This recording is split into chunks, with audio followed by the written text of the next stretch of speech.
Hi, I'm Denise Dryden, and I'm with Ashley Fraunheiser, and we're doing this esoteric exploration of the Gen Xers. And we're having a really good time with this topic because what dropped in our laps last week was the construct of education and how education really changed and really took on a different form during the Gen X generation, both because of the latchkey, the freedoms of the Gen Xers, but also because there was this blue star implanting of the indigo within it.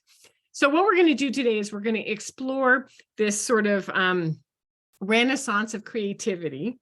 And what was the term that you used? It was the divine anarchy that ensued as a result of the rebellion that took place in the education system. So I guess the first place I wanted to start, and then, what happens best is that I set the platform and they have questions and I just let Ashley go for it because she's got this amazing insight and creativity. So what we want to talk about is that Gen X was born with a blueprint of the future. And so from the time that they were babies, they knew that they were creating some sort of a new world, but then they were born into a baby boomer, really boxed in, conditioned, roles and whatnot. And so most of what happened was the bumping up against the role of, what's a little boy do? What does a little girl do? What do you do when you're in school? What do you do with your mom? What do you do with your dad? And then those things were starting to shatter apart. And so what we have is, and I loved the description of this, which was that there were conditions, and I think it was Lucas who said these were beyond conditional love conditions. These were roles that you either did and you towed the line and you were good, or you didn't toe the line and you were bad. And there wasn't a lot of wiggle room for this rebel. And so what ensued was the birth of the creative, sneaky, move around the system. Yeah, go, Ashley. The rebel with the divine cause. Yeah. Not without a cause from back then. Now they have a cause, these wonderful, beings with this luminous blueprint that they didn't necessarily even know, but they could feel a difference. So if you think about, for many people, they're probably, and this is one that still runs because I think it's actually pretty, it's still, it just is coming to mind right now. And when things drop in, when we talk about this, I think it's the best because of the way that information comes. It works. It's spontaneous. So for those that are familiar with Rudolph the Red-Nosed Reindeer, the little puppet. Land of Misfit Toys. Oh, sorry. Yes, the Land of Misfit Toys, but the one that's before that. Here we have, as Denise is talking about this, if those are familiar with that movie, there's the little elves. They're like, we are the elves, and we are Santa's elves. Do do do do do. And then here comes Hermie the elf, and Hermie was kind of behind on his painting, and one of the elves is, and the main little like workman elf on the line, that like the boss or whatever, goes, Hermie, you're a little bit behind on making your toys today, and he's like,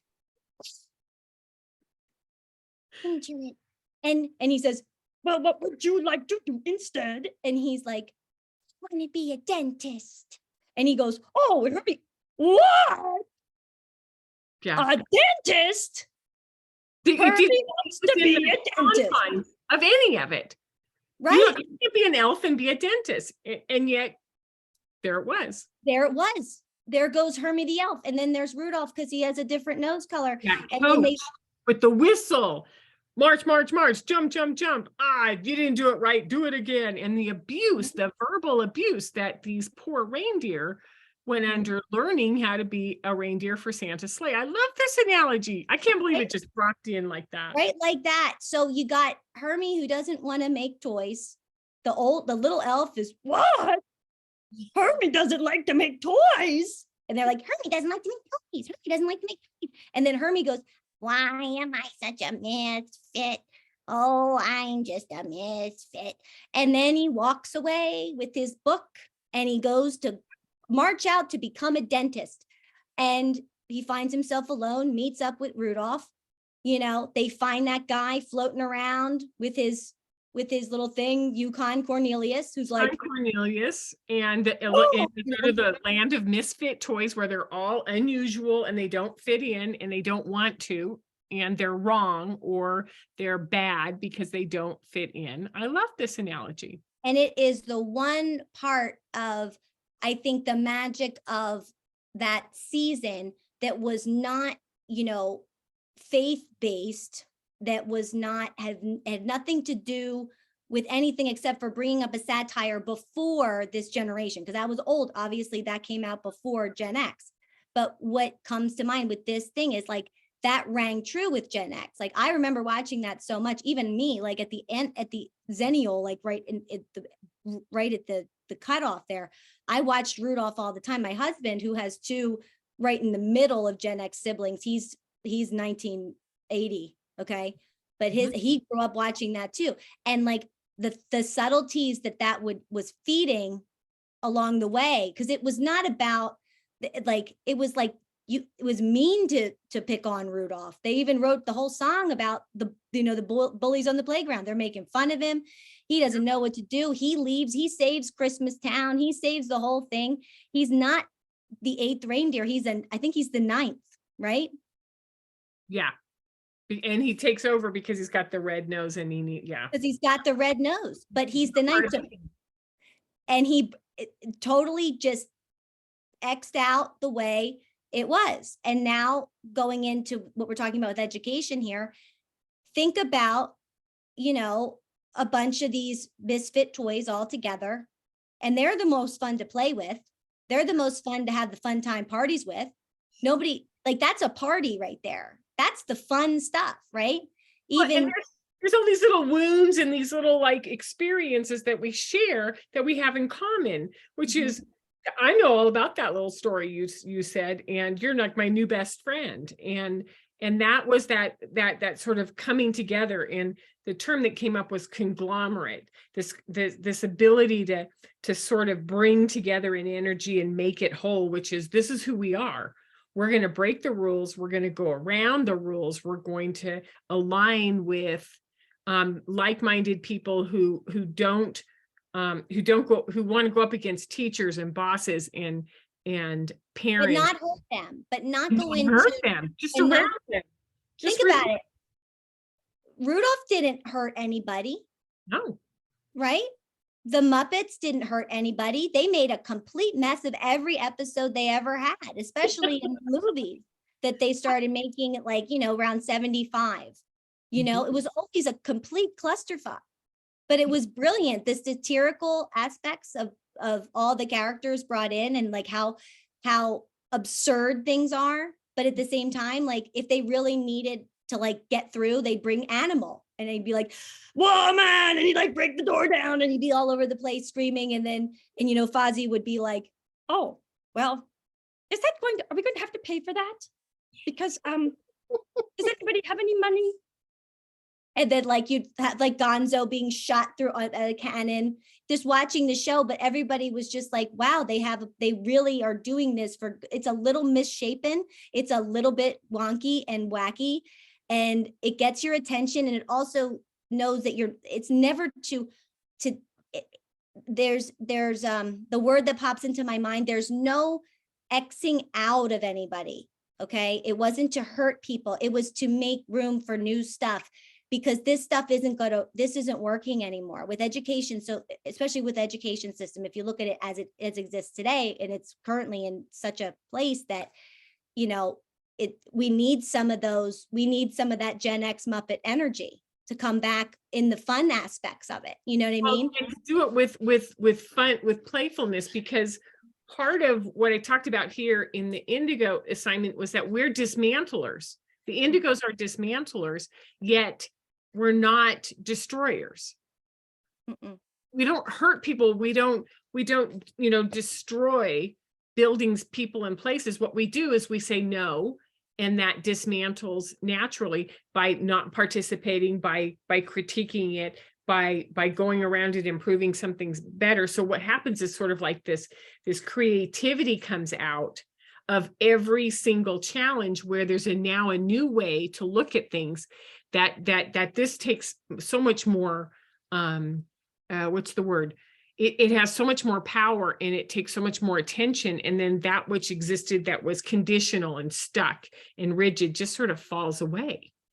And it's what keeps landing now is it wasn't recreating, it was creating. Yes. Because what the stuff that they wanted to recreate, let's just say, was a mess. Mm-hmm.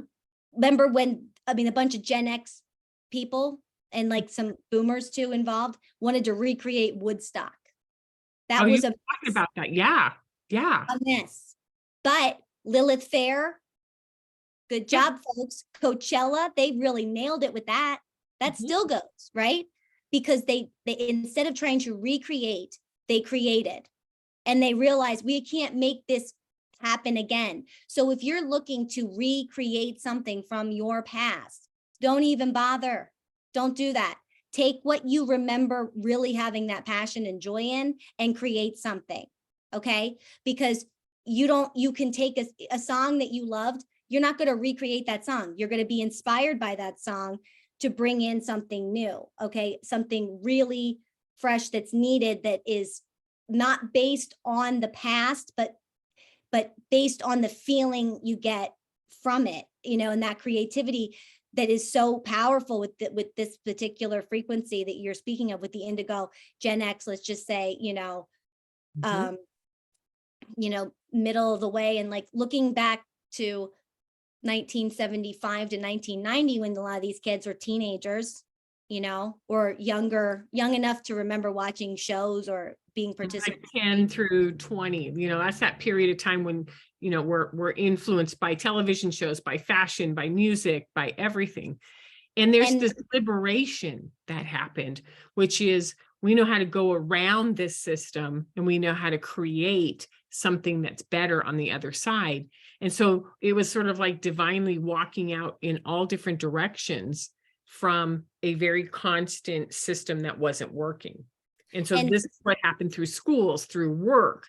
We took it from schools, we took it into work, we took it into relationships, we take it, now into politics. It's kind of like, no, this system isn't working anymore. I'm going to go around it and start expanding it out in different directions. Right. And the one thing that maybe wasn't known, but known, meaning it was taboo more so, or even maybe more hidden, was the fact that this, we'll say, conglomerate or collective of people and beings, they have the support in a galactic way that they didn't know that they had. They have magic in a way that is so potent and really fierce, and almost like they have anarchy magic in a way. That is a type of, that is it. You can do a lot with that and just make it happen, and make it happen in a beautiful, spectacular. And the beautiful is in the eye of the beholder, because some of this is truly a mess, and it was a miss, but it was like, just, you couldn't help but to watch and see how amazing and how just shifted the whole thing. And these people weren't recognizing that they actually held that down so that this stuff could happen, so that we could get the new beings, the higher frequency beings, to come to this planet to make it evolve in a higher frequency band. And that brings us to now. So this new generation that's here, you get the alphas, that's going to be a lot different. And I really think Gen X, being that it was so different, we have the alphas that are also so different. Like, we're not going back. Gen X was like, not going back. And Gen X, they cleared the ground. They sort of looked at the replication of history, the replication of roles, of church, of state, of education. And they kind of got in there and they said, I don't like this idea that I'm a good guy or a bad guy. I don't like fitting in or not fitting in. I don't want to be this role. And so when they started moving around and shattering open that, what they did was they broke down those systems so that the crystals could come in, who are the heart vibration beings, who are sort of like, well, I don't have as many walls, and so now I can breathe and I can thrive. and then the rainbows, and then the diamonds are embedded within these alphas. So it is the generation X into the alphas has been the biggest jump, and it's only been a 50-year, 55-year jump. And so when you think of what we've done through this, and then I think the piece that we want to just loop back to, which you and I spent a lot of time on it, and I want to make sure we laughingly play with this, which is, if you're destroying an education system from within, as a Gen Xer, or I should say, like changing it and creating something new. You're not playing by the rules. And then you don't play by the rules in work. And then you don't play by the rules in how you buy houses and how you stay. And you think of every part of it, technology-based, freedom-based, consumption-based, freedom in raising children, or this or that. And then when it comes to raising the kids, because this is my client base, when the Gen X parent is now raising a high schooler, they're like, well, education's really important. You got to get into college. And you're looking at them going like, what are you talking about? Where are you from? And they're like, no, it's about the GPA. It's about making sure that you have that you apply to 17 different colleges because and you're thinking, who does that? But also making sure you slide in there but you know what, it's your choice.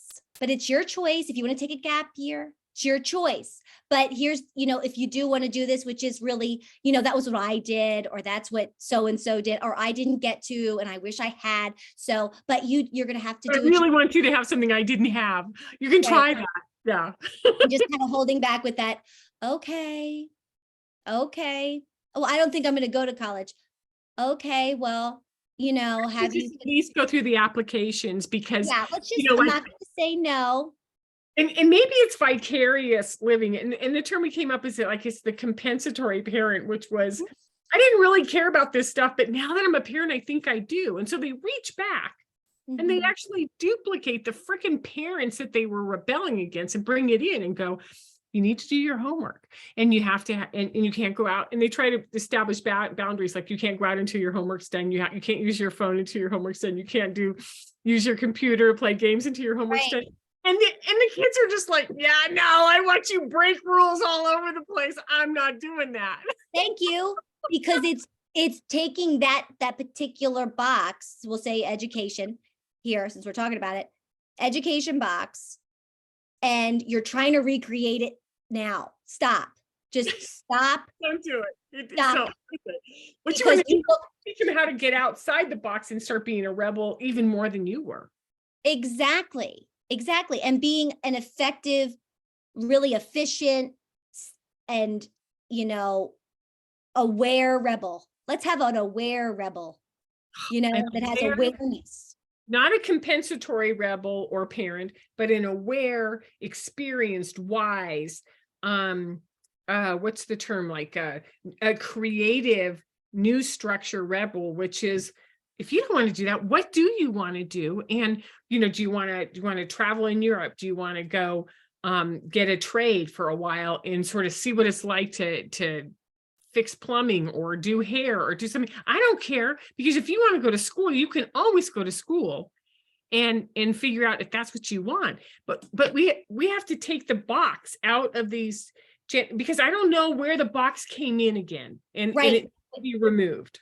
Right, because it's still there in education and certain other and sort of like work savings. You're kind of like, so what that does to the mind of Gen X, according to a very trusted source, is it puts, when they see an application, let's go with a common app for college, they see this application and they start to do this.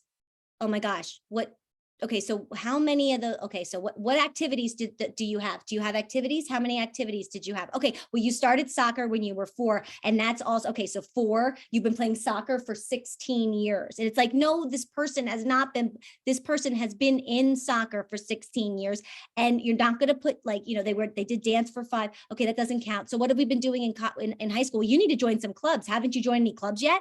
Where are the clubs? And the kids like, who are you? Yeah, it's almost like you're competing. Their kid has to represent their their way of having to fight to get into certain things.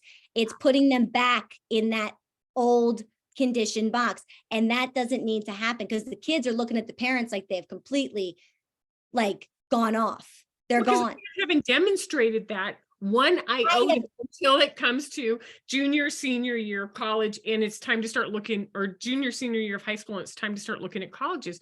And the kids going, I never said I wanted to go to college. Or if I do, I don't know what I want to do. And the parents are Or like, that looks really good on your college applications. Yeah. And like the kids like, what do you mean? Like like who are you talking to? Are you talking to me? It's like, oh yeah, well, let me show you how to do, and they're doing these things and for their kids, but they're doing it based on an idea that maybe they had someone help them with it, which they actually didn't, because Gen X did all this stuff themselves. They taught themselves how to do their homework. They were given a time and like a punch in, punch out. You did what you were supposed to do. But there's this almost like this part of this like memory lapse that we all come in for. It's nobody's fault. We come in so we forget, and then we start to remember certain things, of course. So come in and like, and also comes with that sometimes some imprints that are already in there. Like, oh, when you become a parent, you're going to think that your parents taught you how to do homework. No, your parents probably didn't teach you how to do homework. They sat you at the table and said, homework time is an from hour to get that done over there. Right. And if you didn't, they would get a call down to the school. They'd pick you up and you perhaps would get your ass beat at home. And then you would do your homework the next day. Well, guess what? That doesn't exist now. Okay.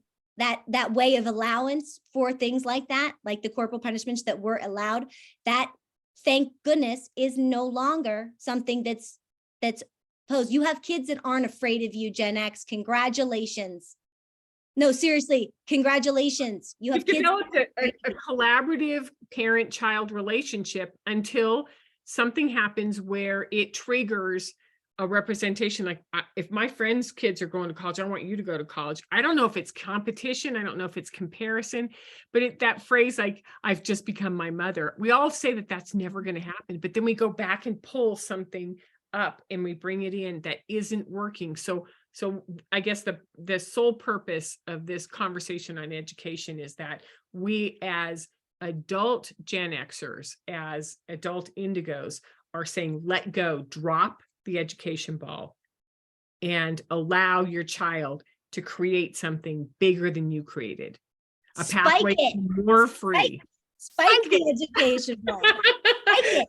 Push it back, get it out, because it's working. And also I think this is really key. The best messages get heard from when there is absolutely no even thought of fear present. And the kids today that are being raised by these individuals, like my kids aren't afraid of me, and they're not. And I'm glad that they're not, because let me tell you what, that keeps you in that box. Just being afraid that you're going to get punished or that you'll be seen as all bad by everybody because the representation of, oh, what will the neighbor? No, your kids aren't afraid of you because you worked really hard to make it so that they could have such a place where they can be the misfit toys. And especially in the special education, whole area of special education for those parents who have kids that are neurodiverse, that are a lot of the diamond frequency coming in. You got some still like the crystals are getting older. The diamonds are, not super old. And they're not, they're not as many of them, but they're coming. Okay. And they are never going to be afraid of you ever, because they don't know fear. That's a good thing for parents, for you to teach the future generations for parenting. Like, this is a collaboration. I'm here to guide you. You didn't come for me. You came through me. It is an honor that we are the vessels that brought you through, and you are going to do your thing, and we're going to do our best to guide you. And what better way to do that than with a lot of fun and creativity and the Muppet Band, like, let's go with Dr. Teeth and have some fun and not be afraid of what our neighbors are going to think, because guess what? Your neighbors, meaning, let's say you have a stage. I see a stage and there's kids up there, and you see one kid that happens to be maybe your kid or like your friend's kid really having a fit. Okay.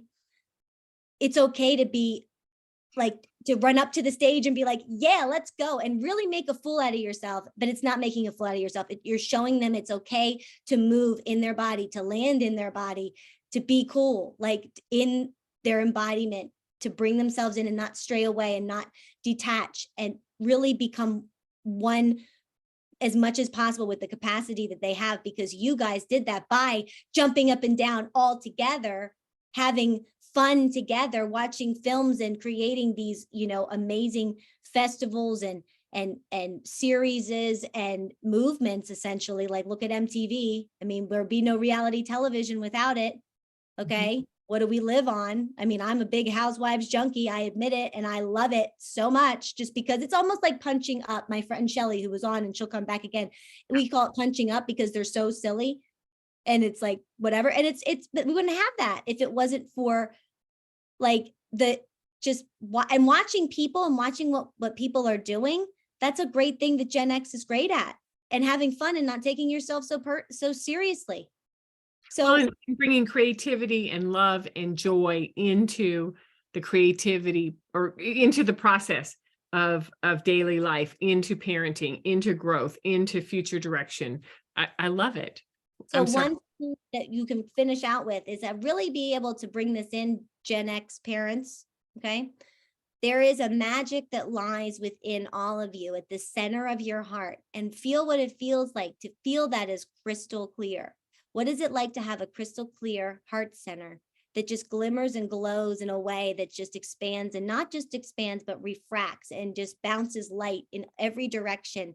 And be okay in the moment, just knowing that your light is shining, and you can send light not only to your heart without permission at any time, at any place or anywhere, but that your light will then only benefit the masses that are in your transmissions, because that is how powerful you are. So seeing your heart in this crystal clear space, and whatever it looks like to you, is exactly the best way it can ever be. And it can change on a dime or be the same forever in your visual. But if you can just see that, because the new energies that you have allowed by your workings to come in have allowed this crystal heart to really start to shine. And you've got it. You can feel it. Denise is choking to death. I can feel it, because it's beautiful, and it will effectively reach these, especially these newer children who are coming in, that will make a whole new form of learning possible. You take that up in here, you people, Gen X especially. You can emanate that. You don't judge. Don't bring expectations. They can read them. Don't bring grudges. Just bring that crystal clarity in your heart and your luminous blueprint that you have, and just feel it. It's amazing. You can do that. It's available. You just literally just shook open everything inside of me. You can hear it in my voice. Oh, it's beautiful. Sorry. Oh, it's okay. That's good. That means and it's available to every human that's alive right now, should that be in their path to wish to do. But you guys can really do it, and it'll make up what they bring. You can not just receive, but you can integrate. And if you want to go fast, you can go fast. If you don't need to spend 50 years following some guru around a desert. You can do it right where you are, just by noticing that center right in there. And then when you breathe in, it meets right there. And it's a dual, it's both it's receiving, and it's putting back out, and it's meeting right in the center at that fourth frequency band, right there. Heart chakra right there in the middle. It just comes right in. And then you've become this. And when that happens, it's always going to be felt with the heart. And that's the knowing, so that it can be manifested through the intestinal, the gut energy too, in a better way. And then met in a wiser way with the mind and the consciousness that's available to whomever it is. If you start from here, and they have shown me that if you just, instead of, And then it's like, yes, because how do we get a diamond? Well, you have to have the pressure, but this is a subtle energy. I'm not talking about an actual rock here, folks. Subtle energy, bringing it in, and and that's how we get the shine to come through, and it will refract in all the directions, not just out and in, but if it goes this way, it goes everywhere, all around. And it's so beautiful, and it'll change just in a moment. Take a moment and just breathe straight into your that crystal clear heart space. You can, and you'll feel it. It will go through your body like better than anything that could be ingested, because it's alive in you. You can do it, especially right now. It's a very transformational time. We're in that Scorpio place where we're, if you don't want something in your life, just tell it, okay, it's out, it's gone. It doesn't have to stay. You don't need permission. You don't need a story. You don't need anybody to tell you you have to go back and feel it again, or feel feelings that you didn't feel. You don't need that. You don't want it.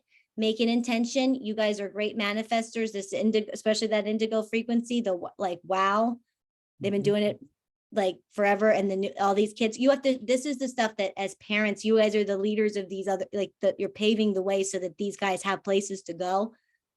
Okay.